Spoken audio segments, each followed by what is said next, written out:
नमस्कार, बिहार मिथिला न्यूज में आपका स्वागत है। मैं मनोज। देखिए, ये कौन सा सम्राट की सरकार है जहां एक तरफ भोजपुर में एक युवक को हथियार डालने के बावजूद भी इनकाउंटर करती है। अब भाजपा के नेता ही इस आदेश के खिलाफ आ गए। हालांकि सम्राट सरकार को जब इस बात की जानकारी हुई तो आनन फानन में थाना अध्यक्ष के साथ कई पुलिसकर्मियों पर कार्रवाई कर दी गई है। लेकिन सभी एक सवाल पूछते हैं कि क्या ये जायज है? क्या अगर कोई व्यक्ति सामाजिकता के नाते वहां की समस्याओं के लिए आवाज उठाता है तो क्या उस पर कार्रवाई होनी चाहिए? हाँ, ये गलत है कि उसने हथियार के बल पर अपनी बातें कहनी चाहिए। ये कहीं से भी समाज में स्वीकार नहीं किया सकता है। ऐसे व्यक्तियों को समझाने की आवश्यकता है, या फिर उसे सरेंडर करके उसको जेल भेज दीजिए, या नहीं अगर हथियार उसने डाला तो हाफ इनकाउंटर कर सकते हैं आप उसका।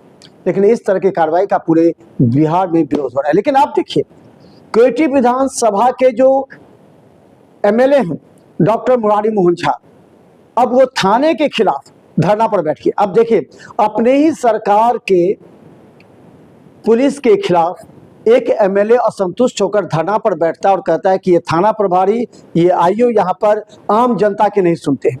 कई उदाहरण उन्होंने पेश किया कि गरीब लोगों, एक रिक्शा वाले के साथ इस तरह की घटना होगी, कार्रवाई नहीं हुई, लेकिन दूसरे पक्ष से केस करा दिया गया। तो आखिर थाना में ये मास्टरमाइंड कौन बैठा है? ये वो लोग मास्टरमाइंड बैठते हैं जो बहुत दिनों से थाना में मौजूद होते हैं। उन्हें सारी बातों की जानकारी होती है, कब किसको कहां किससे लड़ाना है, कब किसको कहां कंप्रोमाइज कराना है, कहां से किस तरह फायदा हो सकता है।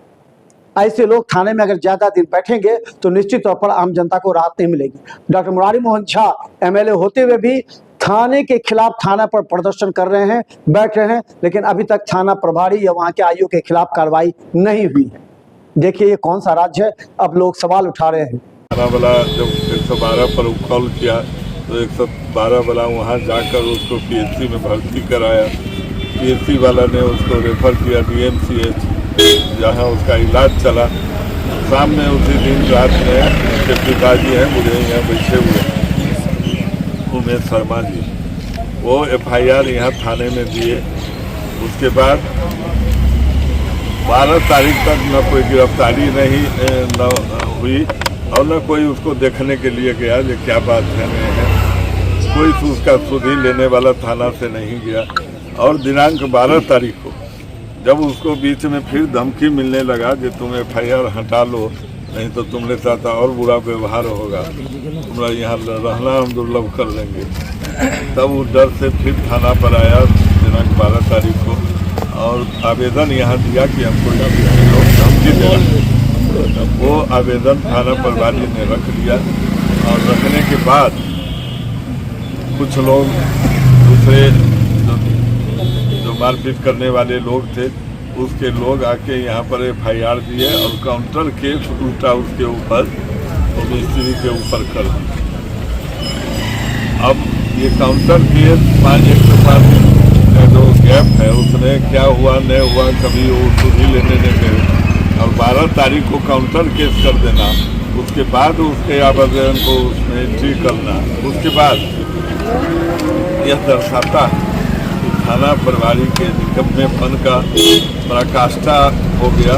और थाना प्रभारी ने चाहे किसी फैक्ट्री में दबाव में ये बात किया या तो पैसा लेकर उसके साथ उसका एफआईआर किया। यही दो कारण हो सकता है।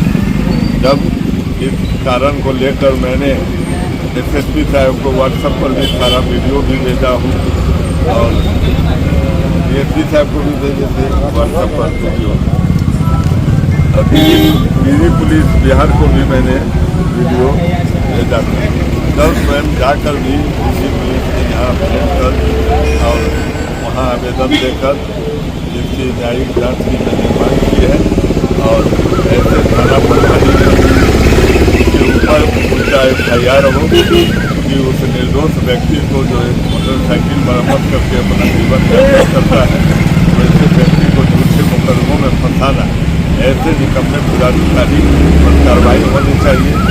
ये हम लोग एनडीए सरकार के एमएलए हैं और एनडीए सरकार हमारी सरकार चल रही है हमारी बातों को जब कहीं नहीं सुना गया, तब लास्ट में आकर हमको ये धरना देने के लिए मजबूरन यहाँ पर